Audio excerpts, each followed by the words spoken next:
Oblivious to the crowd, she stared at the coffin, her belly churning with a sickening mix of sorrow and revulsion, hollow yet twisted, her heart gripped in an icy fist that squeezed with relentless persistence. Her baby was in that coffin. Her gorgeous, cheeky, blonde-curled little girl who lisped, who laughed at anything on Nick Jr., who preferred Thomas the Tank Engine over Dora the Explorer, who adored purple and despised pink, who ate green vegetables over orange. The lump in her throat expanded, slid down, wedging in her chest like a sumo wrestler, pinning her to a mat and sitting on top of her. She could barely drag in a breath, but the longer she focused on the coffin, the harder she fought. Sara had to breathe for both of them.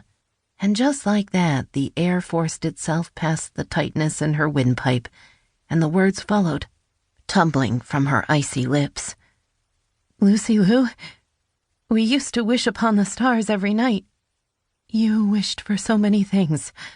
A pony, a trip to Disneyland, a Barbie funhouse. I didn't make any wishes because, cuddling you in my arms as we stared up at the sky, I already had my wish. I had you." Sniffles, a sob, punctuated her pause, but she didn't stop. She couldn't.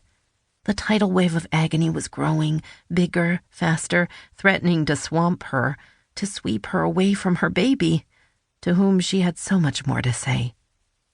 "But now it's my turn, Lucy Lou. Now's my turn to wish. I wish I'd bought you those extra Happy Meals. I wish I hadn't told you off for splashing in the bath all those nights.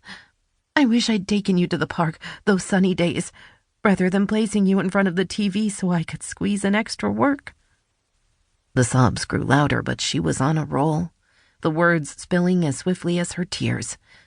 "I wish I'd let you wear those awful patched purple overalls you loved so much every day, rather than forcing you to wear sensible clothes to preschool. I wish I hadn't yelled at you every time you wanted ice cream before dinner. I wish I hadn't worried so much about what you were going to be when you grew up, and concentrated more on making the most of every minute we had together." Greg half stood, took a step toward her, and she realized the loud, heart-rending sobs weren't coming from the congregation. They were bubbling up from deep within her. Her fierce glare succeeded in placing his butt back on the pew, so she refocused on that obscenely inanimate box of wood and pictured her daughter smiling and holding out her arms for the last cuddle of the night. "But most of all, Lucy Lou, I wish you were here with me now, that I could hold you, squeeze you, and tell you how much I love you. You're my world. I'll watch for your star. Always." Sara collapsed against the podium, her legs boneless, her head smacking the microphone with a thud. The crowd's audible gasp receded as Greg leaped to the rescue, supporting her weary body as he led her back to her seat. Too little, too late. Where was he when their daughter needed rescuing, needed saving, needed a father? "Sara, that was... Save it," she hissed through gritted teeth, shrugging off his comforting arm, dashing away the tears streaming from her stinging eyes. He'd push for a reconciliation. She knew him, but hopefully, somewhere during their 7-year marriage, he'd learned a thing or two.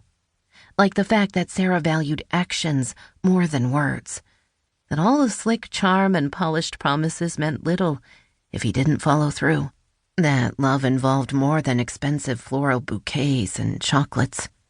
That seeing him spend quality time with their daughter would have melted her hardened heart more than the obligatory goodnight kiss he'd plant on Lucy's forehead when he eventually got home every evening. Sure, he'd been supportive after Lucy died, solicitous to the point of overbearing. She'd appreciated his presence, their blinding grief the only thing to unite them. To his credit, he'd stood up in the crisis, organizing the funeral and the wake, taking care of everything when it took all her energy to lift her head off the pillow in the morning and drag on some clothes. But it wasn't enough. Not when their marriage had been struggling.